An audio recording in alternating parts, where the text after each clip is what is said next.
Oke, eh ya, ini teori yang sebenarnya ya cukup menarik untuk kita bahas ya. Ya, karena teori ini eh, akan sangat ya mempengaruhi gambaran Anda nanti tentang banyak sekali aplikasi-aplikasi di bidang IT. Ntar kita akan bahas kok aplikasi-aplikasinya di awal kita mau mulai. Nah, jadi usahakan ya di materi ini Anda bisa memahami ya. Jangan dihafalkan, jangan. Ya, saya juga nggak hafal, ngapain dihafalin ya. Buat apa dihafalin materi? Ya, kalau lupa ya searching. Nah, nanti lama-lama kalau sering diajarkan pun hafal ya. Nah, itu teori yang mudah lah kalau kita sering melakukannya, hafal lah. Kita apa yang sering kita lakukannya. Anda tahu sendirilah yang kerja di pabrik kan, kalau saya suruh megang mesin pabrik, baru-baru juga pasti saya paling bego di situ. Karena nggak tahu, tetap aja ya. Tetap mesti belajar dulu. Kalah sama Anda yang udah selalu megang mesin lah. Itu udah pasti lah, itu mau udah pasti ya. Perlu belajar dulu. Nah, jadi kita hari ini banyak belajar membayangkan ya, tidak ada perhitungan-perhitungan yang rumit seperti yang sudah kita jelaskan di awal juga. Nah, matematika diskrit ini nggak ada perhitungan yang rumit ya. Hanya sebatas logika yang perlu kita pertajam. Apalagi di graf, ini gambar ya, teori graf. Ya. Ini gambar-gambar ya, yang gambar-gambar yang berhubungan ya. Ada simpulnya, ada sisinya, nanti ada jalurnya, ya, ada sirkuitnya. Ya. Udah kayak motor GP aja pokoknya mah. Ada sirkuitnya, ada keterhubungannya, ntar ada connectionnya. Ya, gimana kalau tidak terhubung, nanti planar itu kita akan pelajari. Ya. Nah, di teori graf ini. Nah, seperti apa pelajarannya? Yuk kita langsung saja mulai. Nah, kebetulan karena kita nggak bisa absen nih di si Akad ya. By the way, lagi error si Akadnya. Ya, servernya lagi down biasa. Ya, kan saya nggak tahu ya dia pakai server apa si Akad. Tapi intinya lagi error hari ini gitu ya. Nah, Anda mungkin nanti mau skripsinya membuat si Akad ya, atau menganalisa server si Akad gitu ya. Bagaimana membuat server yang lebih baik. Menarik gitu. Karena kebetulan IRC juga kan masih dalam pengembangan gitu ya. Nah, tapi yang pasti pembimbingnya bukan saya karena saya bukan di bidang itu. Mungkin Pak Duta atau mungkin Ibu siapa yang lain. Kalau dengan saya bertemunya mungkin Anda bertemu dengan cyber security, Internet of Things, data science, data analytics ataupun AI. Nah, termasuk ini nih. Ini adalah bagian yang saya suka karena dia banyak nyerempet-nyerempet dengan AI. Kalau sebelumnya yang saya suka adalah teori tentang Boolean, karena banyak nyerempet tentang elektronya, ya, rangkaian digital. Nah, sekarang ini lebih nyerempet kepada algoritma atau matematika AI. Nah, kita akan pelajari hari ini. Nah, kita tidak akan pelajari semuanya karena banyak banget ya.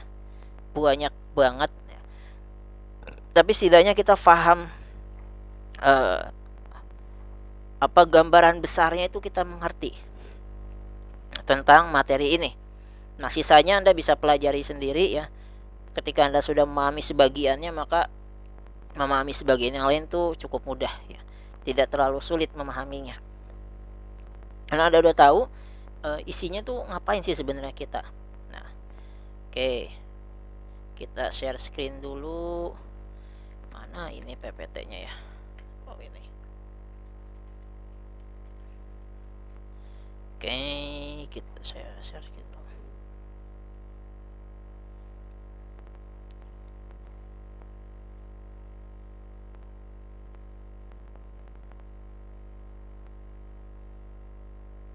Oke.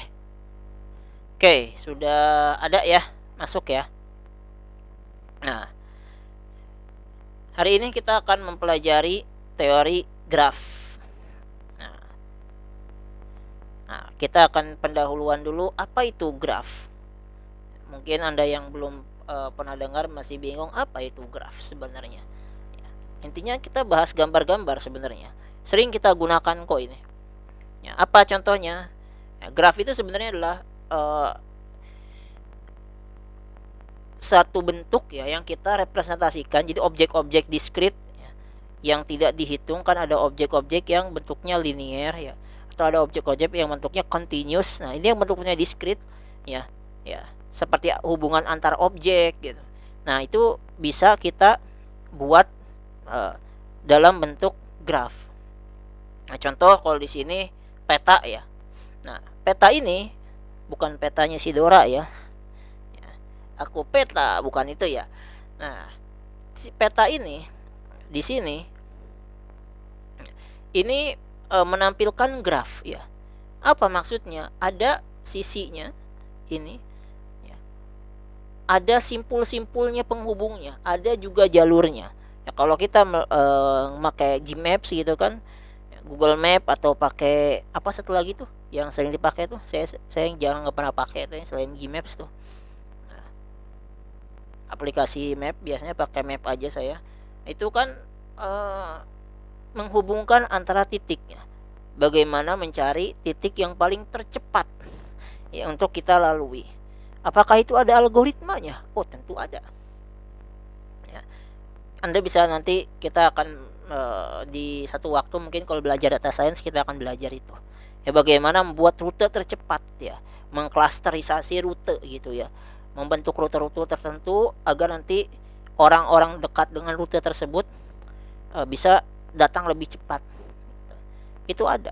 Kita bisa pakai toolsnya dari Google, gratis. Maksudnya codingnya sudah disediakan oleh Google, tinggal kita ubah-ubah dikit lah ya. Itu kita bisa akses. Dan inilah gambaran daripada graf. Jadi kita mau menghubungkan antara objek-objek yang diskrit ya. Ya, itu objek-objek yang bisa kita representasikan dalam bentuk komputer ya, atau dikomputerisasi, didigitalisasikan. Kalau Tangerang gambarannya seperti apa sih? Saya nggak tahu ya, ini aja saya nggak tahu ya gambaran Jawa Tengah atau apa kayak gimana.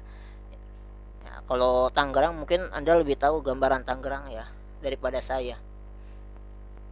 Nah, atau ini persoalan jembatan, apa ini bahasa Jerman, Konyuchbrug, susah banget ngomongnya. Nah, ini salah satu permasalahan yang akan kita bahas juga di sini ya, di akhir materi. Tapi pembahasannya di akhir banget dan kemungkinan tidak akan sampai ke akhir ya. Ya, tapi setidaknya kita sedikit memahami ya. Di awal-awal kita sedikit paham apa maksudnya. Karena kalau kita buat jembatan ya, jadi di Jerman itu pas pembuatan jembatan itu ya, ada terbagi-bagi gini, namanya jembatan Konigsberg ya. Nah, jembatan ini ya, terbagi-bagi. Nah, lihat ada simpulnya, ada sisinya ya, ada simpul menyatakan daratan, nih daratannya nih. Nah, ini kan airnya banyak tuh ya. Nah, gitu ada simpulnya di daratannya nih ya, ada daratannya. Contohnya daratan nih, di sini ini daratan ya. Ada side-nya atau sisinya atau edge jembatan-jembatannya. Nah, itu.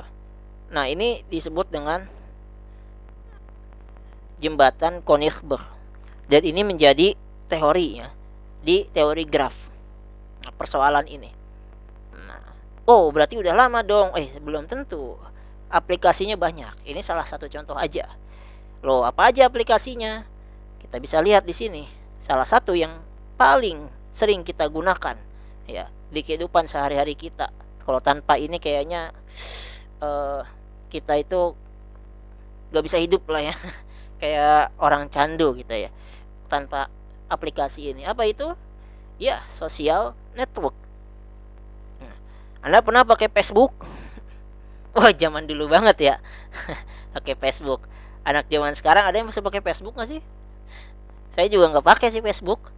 Dulu pakai buat ngiklan aja. Ya, selanjutnya nggak pernah lagi pakai buat ngiklan. Karena udah nggak ngiklan lagi sekarang ya. Udah 2 tahun saya nggak ngiklan-ngiklan lagi. Ya, dulu pakai buat ngiklan, terus keblok akun saya karena dihack orang. Ya, mau ngiklan lagi malas, belum mau menjalankan digital marketing dulu. Ya, fokus di yang lain dulu nih. Nah, ini Kalau kita lihat TikTok lah misalkan ya, atau Instagram yang lagi ngetren aja, TikTok, Instagram ya. Twitter kan udah jadi X. Kalau Twitter kan buat inilah orang-orang yang pecinta kerusuhan lah Twitter mah ya. Biasanya kan bahasanya kasar-kasar ya Twitter. Kalau anak TikTok kan bahasanya santun-santun dan tidak jelas pokoknya ya. Ampas saja bahasanya. Tren-tren yang nggak guna. Nah, jadi kalau Anda menggunakan sosial network untuk berhubungan antara orang dengan orang lainnya di dalam satu jaringan sosial dunia maya, ya salah satu teori yang digunakan adalah teori graph. Ya. Ada di mana tadi sisi ya, di sisinya atau sisinya orang-orang yang terhubung. Nah, ini jalur terhubungannya disebut dengan simpul. Ya, ini simpul nih, panjang, ini terhubung ke sini, ini terhubung ke sini. Nah, si orang ini disebut dengan sisi. Ini simpul. Nah, ini contoh sosial network. Jadi semua algoritma yang berhubungan dengan sosial network ya, keterhubungan antara satu orang dengan orang yang lainnya di setiap sosial media, algoritmanya sama seperti ini. Algoritmanya sama seperti ini. Disimpan di mana?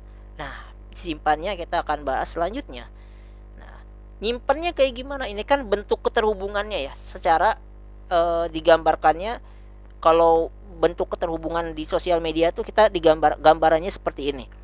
Nah, kalau nyimpan datanya di mana? Nyimpan datanya ada namanya relational atau non-relational database ya. Atau biasa kita sebut dengan NoSQL. Nah, ini aplikasi yang juga sekarang ya, hampir pada umumnya, rata-rata, enggak semua ya. Kalau Anda nanti memutuskan ya, untuk bekerja atau mau fokus di bidang pengolahan big data. Big data itu berarti data-datanya yang tidak terstruktur. Apa saja data yang tidak terstruktur, ya bisa berupa JSON misalkan, atau bisa berupa PDF, bisa berupa voice, bisa berupa video misalkan ya, bisa berupa, salah satunya ada graph atau key values atau graph ini ya, social network tadi. Nah, disimpannya itu di mana? Disimpannya di database namanya NoSQL, non-relational database. Loh, apa bedanya relational dan relational, non-relational? Oke, kita bahas dikit-dikit aja ya, biar lebih tertarik nanti di materi-materi selanjutnya. Ya. Materi selanjutnya nanti di beberapa semester ke depan ya, Anda akan bertemu dengan materi relational dan relational database. Di materi database itu pasti Anda akan bertemu. Nah, apa itu relational? Relational adalah database yang berbentuk tabular, yang bisa terhubung satu sama lain. Ya, contoh Anda mau beli sesuatu ya, bayangkan aja Excel lah gitu ya. Excel pasti tahu semua kan lah ya. Kalau bingung bentuknya relational database, bentuk database yang YAMI sama kayak Excel, cuma bentuknya berbeda aja nanti. Apa penyimpanannya kalau di database berbeda gitu ya. Ada sedikit beda tampilan aja. Kita bayangkan Excel aja bentuknya tabular gitu. Nah, kalau tabular itu bisa kita hubungkan ya antara satu tab atau satu Excel gitu kan ya, satu file dengan file Excel yang lain kan kita bisa hubungkan ya dengan menggunakan misalkan dengan VLOOKUP, XLOOKUP kan kalau sekarang ya, kita ngambil data dari tabel yang lain, kita buat laporan misalkan ya. Kan banyak ya tools-tools di Excel tuh, silahkan nanti pelajari. Kalau yang ngambil data analis pasti akan bertemu lagi dengan Excel.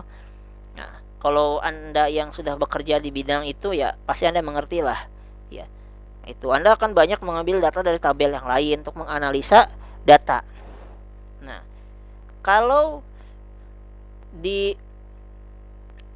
NoSQL ya, itu nggak ada tabelnya. Bentuknya itu JSON. Apa itu JSON? Paling gampangnya JSON itu kalau Anda buka apa ya paling enak ya, di browser Anda gitulah, tekan F11 gitu atau F12 ya, saya lupa lagi ya, atau klik kanan inspect lah gitu ya. Itu bahasa HTML dan biasanya mengandung beberapa JSON di dalamnya. Nah, kalau Anda inspect tuh website itu ada mengandung HTML, kadang ada beberapa bahasa JSON. Apa itu JSON? Nanti Anda pelajari ya, kepanjangan kalau kita pelajari di sini. Ya, intinya bentuknya bukan tabular. Gitu. Bentuknya nggak rapih, nggak ada tabel kayak gini. Ya. Makanya digunakan untuk data yang tidak terstruktur, data yang semi atau tidak struktur. Seperti data video tadi, PDF, atau sosial tadi, social network ya. Nah, untuk Anda yang mau belajar nanti lebih jauh ya, kalau tertarik ya, misalkan mendalami back end ya, Anda harus belajar ini SQL dan NoSQL. Kalau Anda yang tertarik mungkin di bidang data, Anda juga harus pelajari ini. Apalagi kalau Anda mau bermain dengan big data analytics, Anda harus mengerti ini. Ya, entah itu data analytics atau data engineer, entah itu data scientist atau data machine learning engineer, apalagi AI. Itu mainnya di data semua. Oke. Nah, kalau Anda front end sih kayaknya nggak perlu jago banget, mengerti aja cukup ya. Gitu. Security juga security. Nah, kalau untuk security gimana? Ya, kalau Anda mau bangun network kan harus ada topologinya. Nah, topologi ini bentuknya graf kayak gini, bentuknya hubungan-hubungan juga gitu. Atau Anda mau bangun jaringan telekomunikasi ya, Anda pasti bangun dengan the fast pathway gitu ya, the fastest pathway, jalur paling cepatnya itu dari mana ke mana. Biasanya itu dipakai di telekomunikasi ya. Kan gak mungkin Anda mau bangun jaringan gitu kan, network ya, bukan network tapi jaringan telekomunikasi ya, lambat kan nggak mungkin, tapi Anda pasti cari yang paling cepat. Nah, itu pakai juga graf juga, digambar topologinya, nanti banyak sekali penggunaannya. Nah, kalau di sini saya gambarkan dengan algoritma machine learning. Contoh di sini ada machine learning, di sini ada centrality, atau di sini juga ada clustering, di sini juga pathfinding. Ya, ini clustering, mengcluster ya. Membuat cluster tuh? Membuat kelompok-kelompok ya. Ada kelompok mobil Mercedes-Benz dengan dikelompokkan berdasarkan misalkan tahun lah ya, atau berdasarkan jangan tipenya kebanyakan, berdasarkan tahun, misalkan tahun 2000 sampai 2010, 2010 sampai 2020, 2020 sampai sekarang, misalkan dikelompokkan ya. Namanya clustering. Nah, atau pathfinding. Jadi pathfinding mencari jalur paling cepat. Ya, atau centrality ya. Sentralnya di mana nih? Ya, kita mencari titik yang paling baik. Nah, ini akan kita pelajari kalau Anda belajar ke data ya. Nah, belajar tentang algoritma atau matematik behind machine learning theory. Itu kita akan pelajari di data science. Dan bentuknya seperti ini, atau KNN misalkan, nearest neighbor ya, tetangga terdekat maksudnya ya kan. Nearest neighbor itu kan artinya tetangga terdekat. Tetangga terdekat berarti ya yang paling dekat dengan jalur kita, yaitu biasanya digunakan ya untuk menemukan jalur gitu tercepat. Itu algoritma KNN yang paling dekat. Nah, itu akan kita pelajari di data. Artinya aplikasinya sangat banyak ya. Kok pelajarannya kayak gimana? Ya, di sini kita benar-benar nggak ngitung, kita berlogika, membayangkan di teori graf ini. Oke. Nah, seperti apa pelajaran kita hari ini? Yuk kita mulai masuk. Kita udah tahu nih behind-nya ya, kayak gini nih teori-teorinya.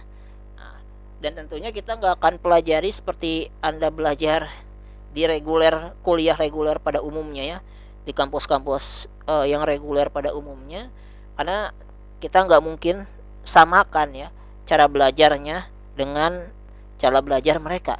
Dan saya juga terlalu egois ya kalau menyamakan cara belajar mereka dengan Anda gitu ya. Anda sebagian dah kerja, kalau harus kita samakan kan repot ya. Makanya di sini Saya mencoba menggambarkan di awal, ya, apa yang bisa Anda lakukan dengan materi ini. What next? Apa sih kedepannya kalau Anda belajar ini? Gitu. Anda akan masa depannya seperti apa sih dengan mempelajari teori graf ini? Gitu. Itu dulu yang perlu kita tanamkan atau yang akan saya tanamkan. Ya. Karena biasanya dulu gitu, kalau belajar di kampus kadang ya nggak dijelasin dari awal ini buat apa ini belajar.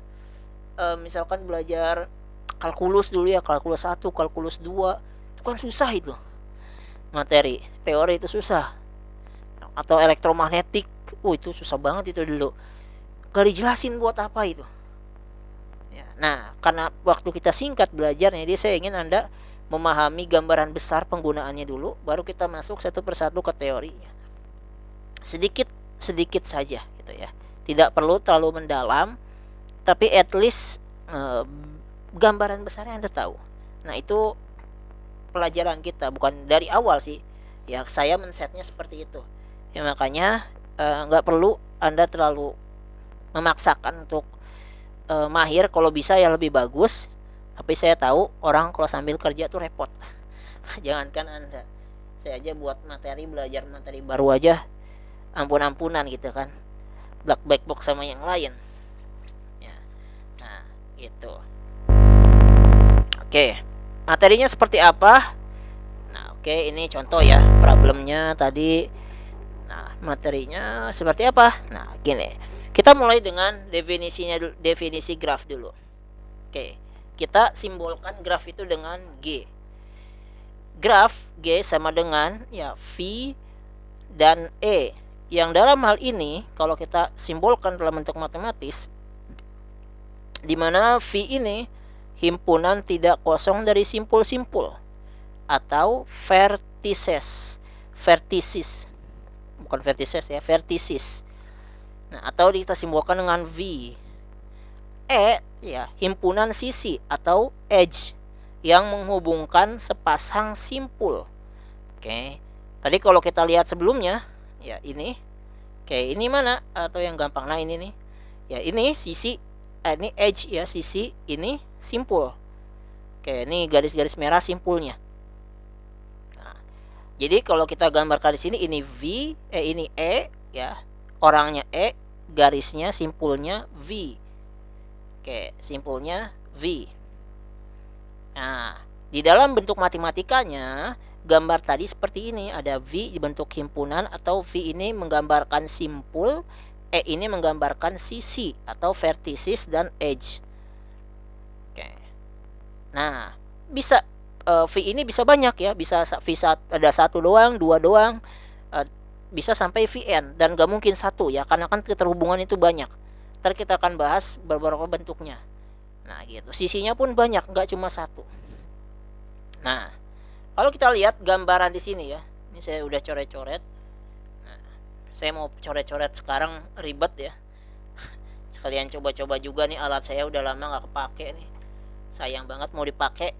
Tadi nyoloknya ribet, udah kebanyakan USB. Malas ribet lagi. Oke. Nah, di sini kalau kita lihat gambarnya, di sini ada bentuk ya. Ini bentuk apa? Kalau kita lihat di sini, segi berapa ini?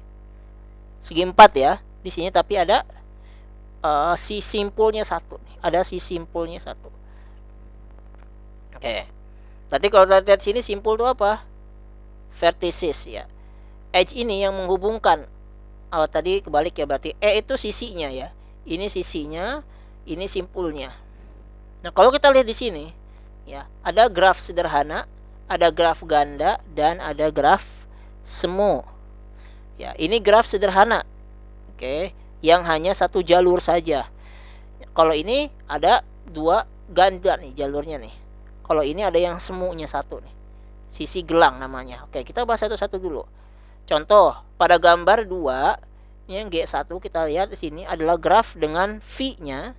V tadi apa? Simpulnya ada berapa? Ada 4. 1, 2, 3, dan 4. Oke, kita lihat 1, 2, 3, dan 4. V-nya 4. E-nya itu tadi adalah edge atau sisinya yang menghubungkan antar simpul. Nah, kalau kita lihat di sini, 1 terhubung dengan 2. 1 juga terhubung dengan 3. Maka kita tulis 1, 2 dan 1, 3. Nah, 1 terhubung dengan 4 enggak? Tidak terhubung langsung. Ya, simpulnya tidak langsung terhubung dengan 4. Makanya enggak ada 1 ke 4. Oke.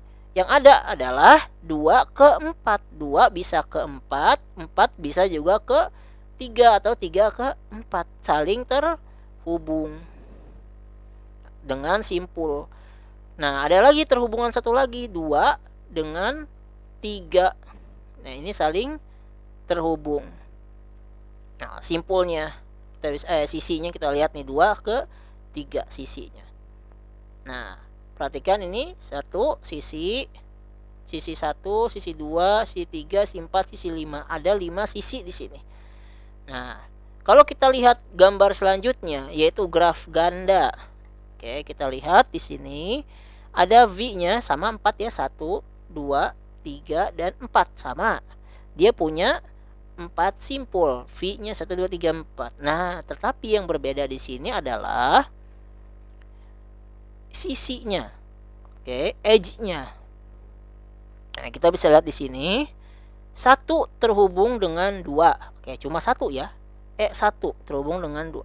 Kalau 1 terhubung dengan 3, ini ada 2 jalur. Kita lihat di sini nih ada 2 jalurnya. Ya, ada E3 dan juga ada E4. Oke, berarti ada 2 di sini jalurnya. Nah, makanya kita tulis di sini 1, 3 dan 1, 3. Kenapa? Karena ada 2 di sini jalurnya. Oke, yang terhubung, simpul yang menghubungkan atau sisi yang menghubungkan 1 ke 3 itu ada 2 melalui E3 dan E4. Oke, begitu pula dengan penghubung antara si simpul 3 dengan simpul 4. Ya, itu mempunyai 2 sisi, makanya ditulis 2 kali 3, 4 dan 3, 4. Oke, selainnya sama saja ya, 1 ke 2, 2 ke 3, 2 ke 4 ya sama. Karena dia cuma punya 1 ya, satu sisi di sini ya. Cuma punya 1 sisi. Sedangkan 1 dan 3, 3 dan 4 dia mempunyai 2 sisi. Makanya disebut di sini graf ganda. Oke. Bukan ganda campuran main ini ya, bulu tangkis ya. Nah, graf ganda. Oke. Kita perhatikan. Nah. Oke, nah ini ada sisi ganda ya, 2 ganda tuh sisinya. Nah, di sini ada satu lagi yang berbeda. Sama ya. G3 ini sebenarnya sama dengan G2, cuma ada tambahan 1. Ada sisi gelangnya. Atau disebut juga dengan graf semu. Nah, di sini graf semu. Loh, gimana cara menggambarkan graf semu? Tambahkan saja 3 dengan 3. Kok 3 dengan 3? Ya kan dia akan bertemu dengan sisinya kembali. Dia berawal dari sisinya 3 dan berakhir juga di 3. Makanya disebutnya gelang, ngelingkar. Makanya dituliskan dengan 3,3. Oke. Kira-kira seperti itu gambaran dari teori graf basic ya, paling dasarnya seperti ini. Ada yang mau ditanyakan dulu atau bingung? Yang bingung jangan bilang. Yang bingung jangan bilang yang bingung. Pak, Ya? itu Pak yang E1, E2, E3-nya Pak. Apa itu Pak maksudnya Pak? Oh, E1, E2, E3 ini yang ini. Iya. Sama. Ini menggambarkan part 1 ke 2. Ya, ini part 1 sama aja, cuma nilainya 2 kalau digambarkan. Gitu. Kalau dituliskan nilainya itu 2. Ini kan sama aja, nuliskan jalur aja. Sama, nggak ada yang beda. Sama ya. Oke. Penulisannya aja, si simpulnya gitu. Untuk menggambarkan sisinya aja gitu. Karena sisinya ada 2, digambarkan dengan simbol E1, E2 gitu aja. Nah, sama kok. Jadi simbol aja ini. Oke, oke, Pak. Oke. Nah, kita lanjut. Nah, kalau kita tadi ya ini G1, G2 dan G3. Nah, graf sederhana, graf ganda dan graf semu. Kalau kita lihat di sini G2 di sisi E3 ya sama dengan 1 dan 3, dan sisi E4 ya. Nah, tadi itu menggambarkan sisi-sisinya ya. Makanya di notasikan atau variabelnya ya dengan E1, E3 dan E4 karena 2 ganda gitu. Nah, dinamakan sisi ganda atau multiple edge atau parallel edge. Nah, karena kedua sisi menghubungi 2 buah simpul yang sama, yaitu simpul 1 dan simpul 3. Oke, ini berhubungan 1 dan 3. Nah, adapun pada G3 ya E8, 3 dan 3 dinamakan gelang atau kalang atau disebutnya loop. Ya, karena ini berawal dan berakhir pada simpul yang sama. Hanya kalau lingkaran kan ngeloop ya, bulat. Ngeloop artinya berulang. Melooping, berputar ya, muternya di situ aja. Awalnya 3, berakhir juga di 3. Makanya disebut dengan gelang atau loop. Nah, kita lanjut. Di dalam teori graf ada yang namanya graf, jenis-jenis graf ya. Tuh. Kalau tadi kita udah bahas ya beberapa graf tuh di contoh-contohnya. Nah, ini yang pertama tadi simple graph. Graf yang ya simple artinya dia nggak punya 2 sisi ya. Dia nggak ada sisinya cuma 1 ya. Kalau graf yang sederhana, kalau yang graf yang tidak sederhana udah punya 2 sisi ataupun punya gelang di dalam sisinya atau di dalam grafnya. Pada satu simpulnya dia terdapat gelang misalkan. Nah, kalau yang sederhana ya udah begini aja bentuknya gitu. Nah, tanpa dia ada simpul atau sisi yang ganda. Nah, selanjutnya ada graf tak sederhana atau unsimple graph. Apa itu unsimple graph? Yaitu graf yang mengandung sisi ganda atau gelang. Dinamakan graf tak sederhana atau unsimple graph. Oke, ini sisi ganda. Oke, ini sisi ganda. Yang ini sisi ganda juga, ini yang pertama ini. Ini sisi ganda ya. Ya, ini sisi ganda nih. Kalau yang ini, nah, ini sisi ganda apa gelang nih? Yang sebelah sini nih. Oke, sisi ganda apa gelang nih? Yang ini nih. Ini sisi ganda apa gelang? Aku nggak mau.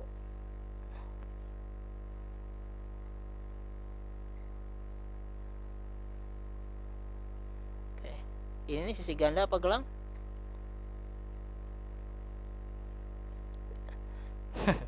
Gelang ya. Ini gelang. Oke, ini gelang ya. Kenapa gelang?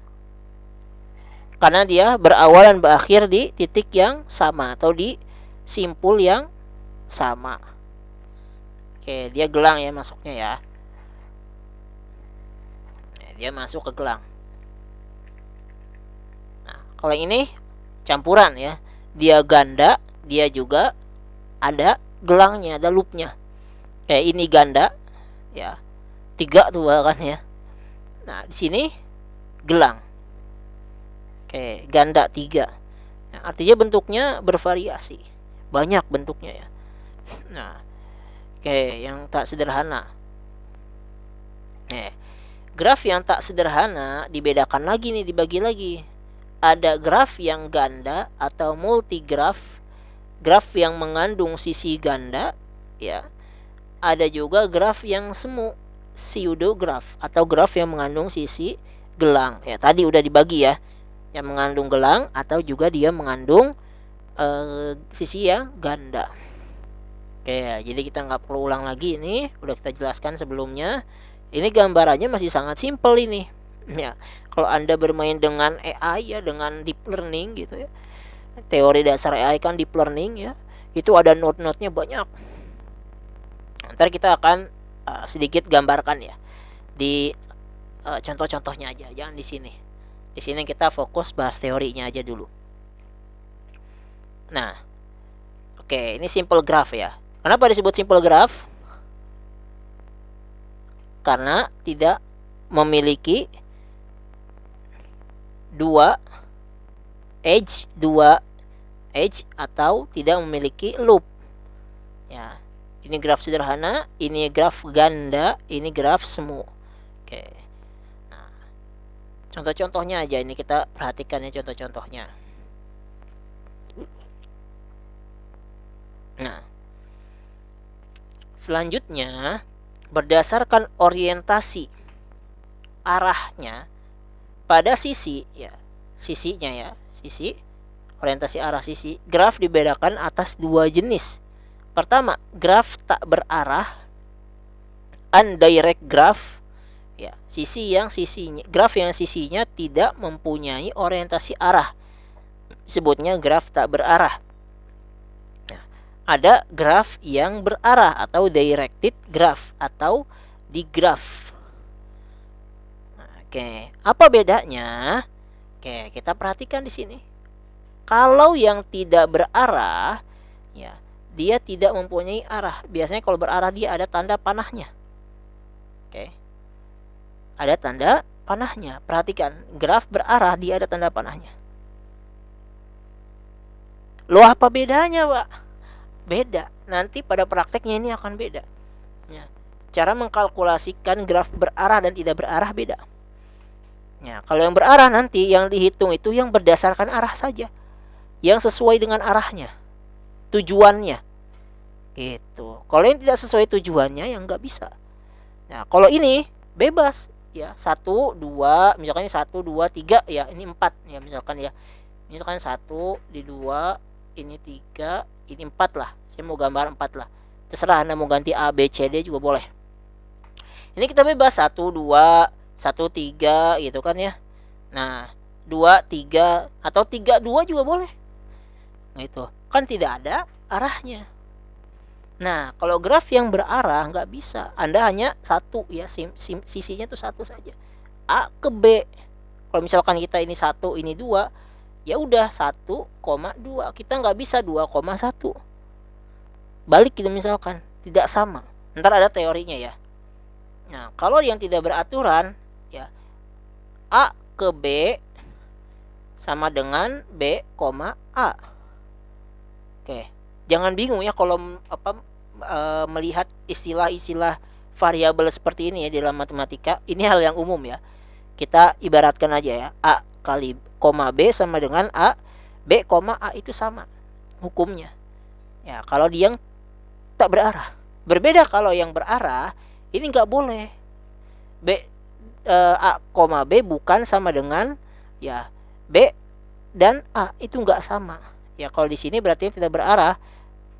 A dan B itu bukan sama dengan B dengan A ya, misalkan di sini itu tidak sama. Oke, nggak boleh sama karena arahnya berbeda, kecuali dia nanti ada arahnya, diarahkannya memang bisa sama, tapi nggak mungkin satu arah aja dong. Tuh. Nah, ibarat Anda ke pakai map gitu ya, bisa 2 kali bolak-balik, kan repot ya. Udah ditujuin satu disuruh balik lagi, nggak sampai-sampai Anda. Pathway-nya tetap ada arahnya satu jalur, kanan-kanan, kiri-kiri, nggak bisa kiri kanan ya. Balik lagi nanti Anda. Nah, itu sedikit gambarannya ya. Nah, kalau kita lanjut lagi sedikit, ini gambarannya ya. Ini gambaran graf tak berarah, ini gambaran graf yang berarah. Ya, kita perhatikan aja, cukup perhatikan tanda panahnya. Kalau ada panahnya berarti berarah, tanpa panah berarti dia tidak berarah. Kalau ini berarti tak berarahnya ganda, graf ganda tak berarah berarti ya. Graf ganda tak berarah. Kalau ini berarti graf ganda dan graf semu. Ada semuanya juga nih. Oke, perhatikan. Graf ganda dan graf semu atau graf loop graf. Tak graf semu dan graf ganda berarah. Oke, mau salah nyebutnya tuh. Nah, oke, jadi kita udah paham ya, kita sebutkan satu-satu cara penyebutannya seperti itu. Nah, cukup kita tahu ya bentuk-bentuknya. Makanya kita di awal udah kita gambarkan ya. Kita jelaskan ini di dalam materi ini Anda harus banyak-banyak membayangkan ya. Ya, apa yang sedang kita pelajari. Nah, kan ini kita belum membentuk grafnya belum. Oke, kita masih belajar dulu graf-grafnya, seperti apa jenis-jenisnya. Nah, kita lihat graf berarah gitu. Graf ganda yang berarah. Tadi yang kalau yang ini berarti graf ganda semu berarah. Kalau ini cukup graf ini juga ganda sebenarnya, graf ganda berarah. Ini juga ganda. Tapi di sini cukup graf berarah. Oke. Nah, ini graf berarah. Oh, bukan ganda, benar. Graf berarah saja. Kenapa hanya berarah saja, bukan ganda? Karena kita perhatikan, yang kita perhatikan adalah jalurnya nih. 1, ya 2 ke 1 dan 1 ke 2. Tidak bolak-balik. Kalau ganda, kita perhatikan di sini, yang ganda ya. Nah, 1, 3 ke 1 dan 1 juga ke 3, tapi 3 juga bisa langsung ke 1. Artinya ganda berarah. Oke, yang kita perhatikan adalah tanda panahnya. Nah, kalau di sini hanya berarah saja, tidak ganda. Ya, oke, di sini tidak ganda karena hubungannya hanya 1 ya. Tidak ada baliknya lagi itu. Nah, di sini ada ringkasannya nih, lebih enak ya diringkas. Ya, jenisnya ada graf sederhana gitu ya. Di sini ada graf ganda, ada graf semu, graf berarah dan graf ganda berarah. Oke, kita lihat di sini aja ya kalau contekannya. Contoh graf ganda berarah, sisinya ada arahnya ya. Sisi ganda dibolehkan? Ya, boleh karena graf ganda berarah. Oke, sisi ganda boleh ya. Sisi gelang dibolehkan? Ya, boleh karena dia graf ganda berarah. Oke. Nah, kalau graf berarah aja tadi, dia tidak boleh ganda, tapi boleh ada gelang. Artinya cuma one way aja. Ya, nggak bisa jalan tembus 1 lagi gitu ya. Kalau tadi kan 1 ke 2, 2 bisa ke 1 ya, tapi hanya 1 ya. Kalau udah gitu balik udah, nggak ada jalan tengahnya lagi. Oke. Kalau jalan tengahnya berarti dia graf ganda berarah. Nah, ini kita bisa contekannya, tapi yang penting kita tahu gambarnya, bisa membayangkan, ya, mengimajinasikan ya, dalam diri kita gambarnya itu seperti apa. Nah, penerapannya di mana? Nah, contoh penerapan graf nih, yang sering dilakukan juga di rangkaian listrik. Masa sih rangkaian listrik? Oke, ada yang di sini dari SMK listrik, ada nggak di sini? Elektro, biasanya apa sih kalau elektro itu? SMK elektro. Kalau SMK sebutnya apa ya? Ada TKJ, terus kan kalau TKJ kan bukan ya. Elektro, Pak.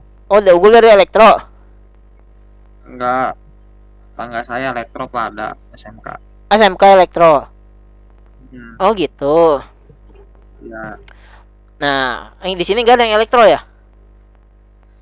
Nggak ada, Pak. Nggak ada. Oh, berarti belum nyambung kalau kita bahas ini ya. Mau saya bahas tadi ini, cuma belum nyambung ya. Intinya kalau kita membuat rangkaian listrik itu, kalau rangkaian listrik kita gambarkan itu seperti ini. Ya, ini namanya resistor tahanan ya. Ini input daya nih. Input daya ya. Ini resistor, ini apa? Adjustable potensio ya. Ini resistor tahanan gitu ya. Ini gambarnya seperti ini. Ini ada rangkaian listrik yang sederhana. Yang rumit ada memang banyak. Ya, kalau di elektro itu pasti Anda akan belajar namanya rangkaian listrik 1, rangkaian listrik 2. Oh, itu mah udah pokoknya mah mantap lah. belajar beginian nih. Dengan teori-teorinya ya. Kepake nggak? Yuk kepake lah. Orang kalau mau ngulik elektronik ya, atau pemasangan rangkaian listrik ya harus mengerti ini. Ya Anda kalau baca rangkaian listrik ya kayak gini nanti. Nah, kalau dibentuk dalam bentuk graf seperti ini. Oke, ini simpul 1, 2, 3, 4, 5, 6. Dia punya 6 simpul. Ya, dengan sisinya ya. Silahkan dilihatnya. Nah, ada contohnya lagi nih di kimia. Nah, ini saya nggak usah saya jelaskan karena saya juga tidak mengerti ini apa ini ya. Ya, metana ya. Metana tahu, propana, ada yang ngerti ini istilah ini? Kalau saya tidak mengerti. Jadi kita skip aja. Ya pokoknya Anda kalau belajar kimia Anda akan ketemu yang gini-gini kan nih. Ya gitulah, saya tidak mengerti. Jadi kita skip aja. Oke, kalau mengerti, tidak mengerti ya saya bilang tidak mengerti. Emang tidak tahu saya ini apa ini. Nah, kalau ini saya tahu ini. Dulu saya sempat suka biologi. Jejaring makanan ya. Rantai makanan. Kita bisa lihat kan ya rantai makanan kan ya. Kalau di darat ada di laut ya. Kalau di laut kan biasanya rantai makanan apa sih disebutnya lupa lagi tuh di biologi. Jadi yang paling atas gitu ya. Kalau di sini kan gagak ya. Nah, kalau di laut berarti ada ikan paus, ikan hiu ya biasanya ya. Ikan hiu atau ikan paus gitu rantai makanan teratasnya. Oke, gambarnya dalam bentuk graf. Contoh ya. Ini dia. Salah satu contoh aplikasinya. Untuk apa? Untuk pengujian program misalkan ya. Oke. Ini kalau Anda belajar nanti looping ya. Aduh, udah belajar belum sih? While loop? Udah belajar belum? Di pemrograman dasar. While loop udah belum ya? Udah kayaknya ya. Case Udah, Pak. udah ya. Udah. Ngerti nggak? Lumayan. Enggak. Iya, pusing, Pak. Oke. Nah, saya bukan mengajarkan itu tapi karena ini masuk dalam bagian graf ya, kita jelaskan dikit. Contoh, while loop itu untuk apa? Kalau Anda ingin melakukan sesuatu, membuat suatu program ya perulangan gitu. Ya. Programnya ini tidak akan berhenti sampai kondisinya terpenuhi. Gitu. Kalau ibaratnya begini, Anda latihan nendang bola gitulah ya. Latihan nendang bola ya sampai 1000 kali misalkan ya. Ceritanya kan Anda mau jadi ini Messi ya. Biar tendangannya ini nukik ya. Ya, ada tendangannya nukik gitu ya. Atau mau jadi Toni Kroos ya gitu ya. Nendang bola bisa masuk ke apa itu? Kalau jaring basket ya, apa sih namanya basket tuh? Ring basket. Nah, bukan orang basket ya karena saya pendek. Nggak suka jadi permainan yang tinggi-tinggi. Nah, kalau Toni Kroos kan bisa ya nendang dari bawah, dia bisa masuk ya 3 point dari kaki-kaki tapi 3 pointnya ya. Nah, misalkan Anda mau latihan nendang 1000 kali ya, selama 1000 kali itu belum terpenuhi ya Anda akan terus menendang gitu. Kondisinya belum terpenuhi 1000 kali itu bahkan Anda akan terus menendang ya. Biasanya nanti tambahin I+1 misalkan ya. Di sini di program ini tambahin I+1, kalau ini X plus 10. Oke, jadi maksudnya apa? Ya, dikasih ya, misalkan ada 9999 X-nya ya. Mulai jika X-nya masih kurang, jika X-nya kurang dari 0 ya, maka angkanya nggak boleh negatif ya. Dia error. Akan berhenti. Karena kenapa? Nggak boleh negatif. Dia nggak mau angkanya negatif. Nah, tetapi ya jika angkanya positif ya berarti ya jika angkanya positif maka ditambah 10. Berarti pengulangannya per 10. 10 10 10 10. Kalau tadi kan namanya 1 1 1 ya. Kalau kita kurangi X plus 1, dia terus namanya cuma 1 doang.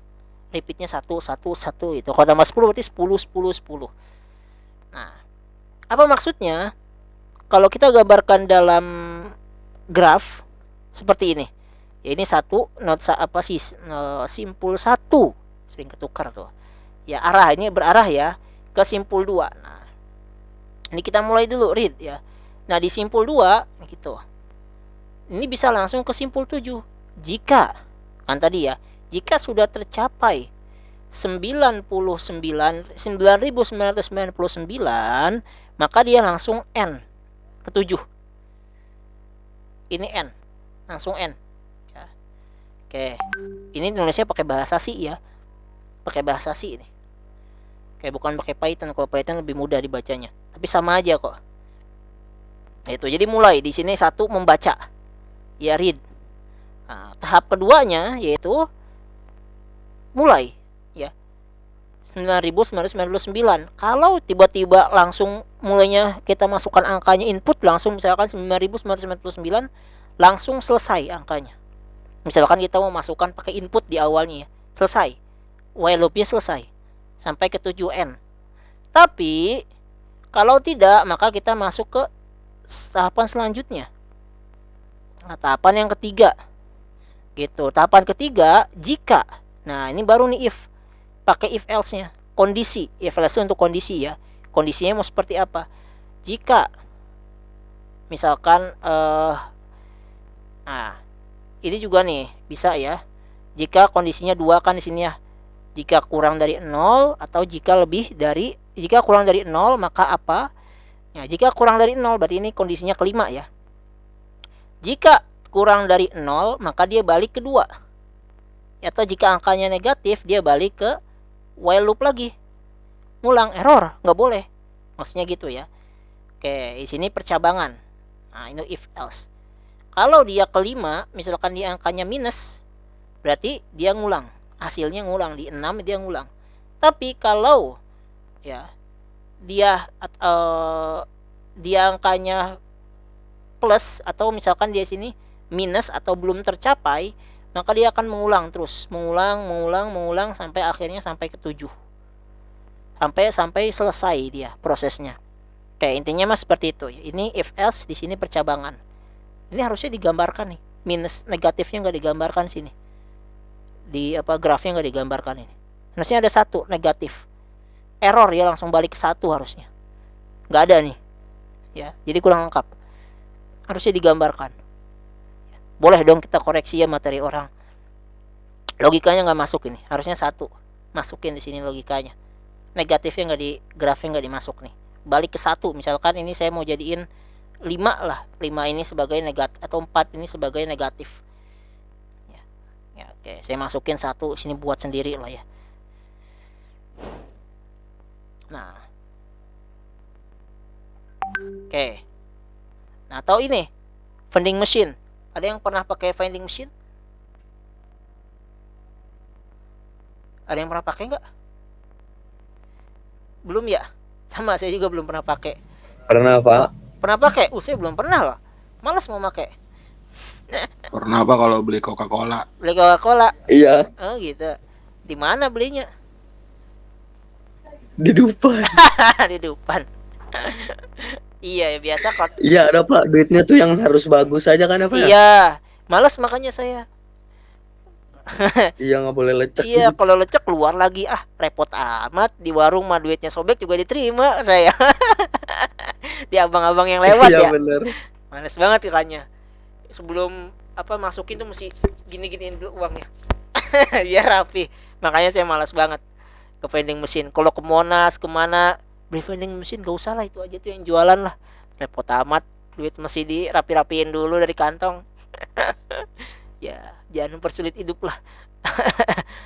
Kalau di luar kan bisa pakai receh, karena uangnya 1 ya kan, hitungannya dari 1. Kalau kita kan hitungannya ribuan, repot ya, pecahannya ribuan. Nah, vending machine tuh kayak gimana? Contoh ya, Anda mau beli coklat di vending machine gitu ya. Kalau di kampus-kampus yang cukup besar udah pada pakai vending machine. Di Raharja pakai vending machine. Ya, di ITB pakai vending machine semua. Di jalan-jalan ya banyak. Tapi nggak pernah dipakai juga sama mahasiswa ITB. Nggak pernah dipakai juga. Buat apa katanya? Mending gua jajan es di luaran. Lebih murah. Ya, di depan Salman tuh. Nah, oke. Kalau kita lihat di sini ya, mesin jajam menjual coklat. Ya. Kalau kita masukkan ya, kita masuk nih duit 0.000 masuk ya. Masuk berapa ceban? 10.000. Kita masukin 10.000, masuk langsung ke tahapnya ketiga. Gitu. Nah, terus kita kurang berapa nih? Kurang goceng. Masukkan lagi ke goceng di sini. Nah, bisa nggak langsung A langsung ke 10, langsung ke D? Bisa. Ya, bisa tahapannya. Langsung A langsung ke D. Langsung. Gimana ya kalau bayar langsung 15.000 atau lebih? Nah, bisa nggak satu persatu? Masukin dulu goceng. Kurang kan gitu ya. Kadang orang malas lihat angkanya gitu ya. Ini berapa sih harganya? Masukin dulu goceng. Pas klik, kurang. Masukin lagi goceng. Kurang. Masukin lagi goceng. Baru dia bisa mencet keluar. Ya, Coca-Cola. Bukan di Jepang ya. Kalau di Jepang kan isinya vending mesin aneh-aneh ya. Ya Anda jangan samakan dengan di Jepang ya. Vending mesinnya aneh-aneh kalau di Jepang. Ada vending mesin orang kalau nggak salah ya. Aneh, nggak jelas kan yang Jepang. Aneh pokoknya, bisa milih orang. Ya, luar biasa emang. Oke. Nah, itu misalkan ada goceng. Nah, kalau nanti terus kembaliannya gimana? Ini enggak ya, ini masih sederhana ya. Ini algoritma sederhana. Ini algoritma yang sederhana. Gitu ya. Kalau nanti pengembaliannya gimana? Ada itu ya, ntar di kompleksitas algoritma ya. Di selanjutnya itu materi di semester-semester berikutnya. Ya, intinya di graf ini kita ingin gambarkan ya. Gitu. Prosesnya kita gambarkan dalam bentuk graf ya, dalam bentuk simpul dan node. Tuh. Itu kita bisa langsung 5.000 atau kita bisa langsung atau pas sudah bayar 5.000 bayar lagi 10.000 langsung di sini. Kita gambarkan dalam node ya. Oke. Nah, terminologi dalam graf ada yang disebut dengan ketetanggaan atau adjacent. Oke. Dua buah simpul dikatakan ketetanggaan, kurang lagi. Dikatakan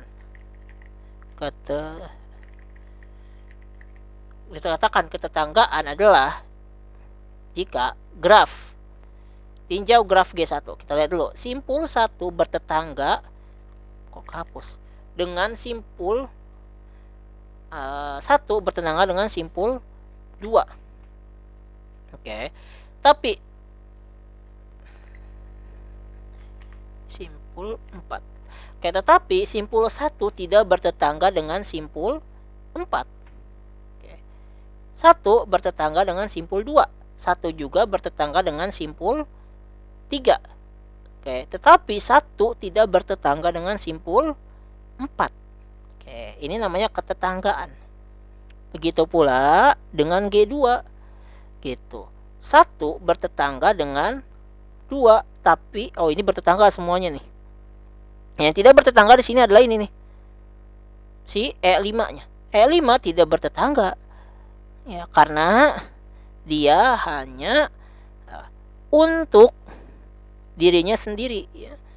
Itu kan dia mulai dan akhirnya di 3 saja, di simpul 3. Nah, ini juga sama nih, no adjacent. Gitu. Ini tidak bertetangga. 5 ini tidak punya tetangga. Oke. Nah, selain ada tetangga, ada juga irisan, beririsan, insidensi. Untuk sembarang sisi E sama dengan V, J sampai VK dan VK dikatakan E beririsan dengan simpul VJ atau E beririsan dengan simpul VK. Apa maksudnya? Coba kita lihat langsung di sini di grafnya. Sisi 2 dan 3 beririsan dengan simpul 2 dan 4. Oke. Maksudnya apa? 2 dan 3. Ini 2 dan 3. Dia punya irisan dengan simpul 2 dan beririsan dengan simpul 2 dan simpul 3. Sisi 2 dan 4 beririsan dengan simpul 2 dan 4. Ini irisan. Tetapi sisi 1 dan 2 tidak beririsan dengan simpul 4. 1 dan 2 tidak punya irisan di sini. Oke. Ini tidak punya irisan dia di sini. Oke. Nah, 2 dan 3 punya beririsan dengan simpul 2 dan 3 punya irisan. Oke, berarti maksudnya di sini ada E beririsan dengan simpul VJ atau E beririsan dengan simpul VK. Oke, ini diibaratkan VJ, ini VJ, ini 1, ini VK 2. Ya, atau ini 2 VJ, ini VK-nya VJ 2, VK-nya 3. Jadi 1 dan 2 ini tidak beririsan dengan 4. Oke, karena kenapa? Ya tadi kan cuma 1 dan 2, VJ dan VK. Tidak punya irisan dengan 4. Oke, kita lanjut.